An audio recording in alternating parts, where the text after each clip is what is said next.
અમેરિકાના પ્રમુખ Donald Trump અવારનવાર કહેતા આવ્યા છે કે ડિક્શનરીમાં સૌથી મનપસંદ શબ્દ એ ટેરિફ છે.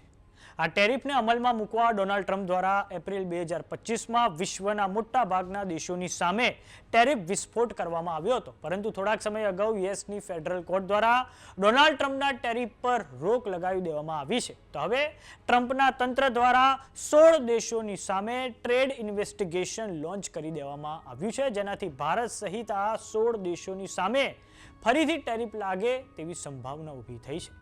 તો આવો જાણીએ સમાચાર વિસ્તારથી. નમસ્કાર, જમાવટ સાથે હું છું પાર્થ.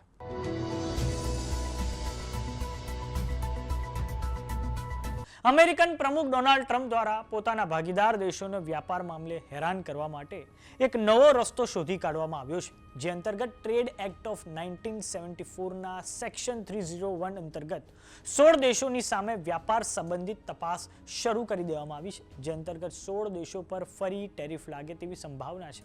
ડોનાલ્ડ ટ્રમ્પ અને તેમની ટીમનો સાફ ઈરાદો છે કે તેઓ ફરીવાર જુદા જુદા કાયદાઓનો ઉપયોગ કરીને આ દેશો પર ટેરિફ લગાડી દેવો.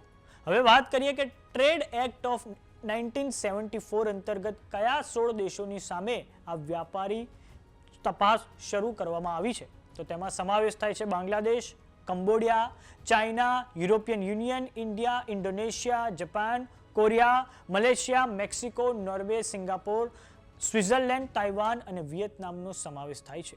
અમેરિકાની આ ગતિવિધિઓને લઈને ત્યાંના ટ્રેડ રિપ્રેઝેન્ટેટિવ જેમિસન ગ્રીનની પ્રતિક્રિયા પણ સામે આવી છે, જેમાં તેમના દ્વારા કહેવામાં આવ્યું છે કે અમેરિકા લાંબા સમય સુધી તેના ઇન્ડસ્ટ્રીયલ બેઝનો દુરુપયોગ નહીં થવા દે.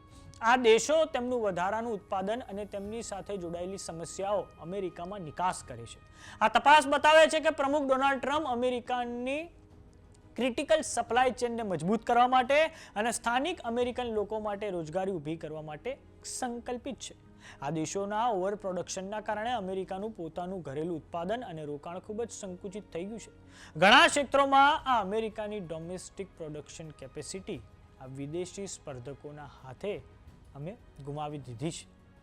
અમેરિકા દ્વારા આ તપાસ ત્યારે શરૂ કરવામાં આવી છે દર્શક મિત્રો કે જ્યારે ફેબ્રુઆરીની 20મી તારીખે અમેરિકાની સુપ્રીમ કોર્ટે ડોનાલ્ડ ટ્રમ્પ દ્વારા જે ઇમરજન્સી એક્ટ અંતર્ગત ટેરિફ લગાવવામાં આવેલા હતા તેને ગેરકાયદેસર ઠેરવવામાં આવ્યા છે.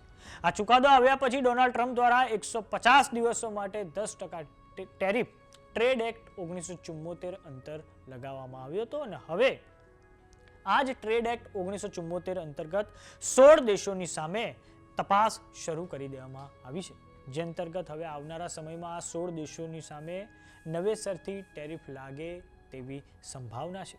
અમેરિકાના પ્રમુખ ડોનાલ્ડ ટ્રમ્પ જ્યારથી બીજી વાર રાષ્ટ્રપતિ પદે ચૂંટાઈને આવ્યા ત્યારથી તેમનો પ્રયાસ છે કે જેટલી પણ સપ્લાય ચેન, જેટલા પણ મેન્યુફેક્ચરિંગ હબ અમેરિકામાંથી બહાર ભારત, ચાઇના, સાઉથ કોરિયા, જાપાનમાં ટ્રાન્સફર થઈ ગયા છે તેમને પાછા અમેરિકામાં લાવવામાં આવે અને ફરી એકવાર અમેરિકાને વિશ્વનું પાવર હાઉસ બનાવવામાં આવે, એટલે કે મેન્યુફેક્ચરિંગ હબ બનાવવામાં આવે.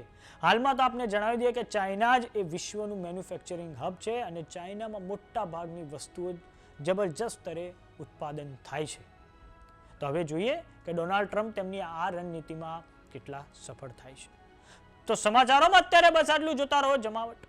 જો તમામને યુટ્યુબ પર જોઈ રહ્યા તો સબસ્ક્રાઇબ કરો, જો તમને ફેસબુક પર જોઈ રહ્યા તો ફોલો કરો, સાથે જ અમારી વોટ્સએપ ચેનલ આવી ગઈ છે, જોઈન કરવાનું ના ભૂલતા. નમસ્કાર.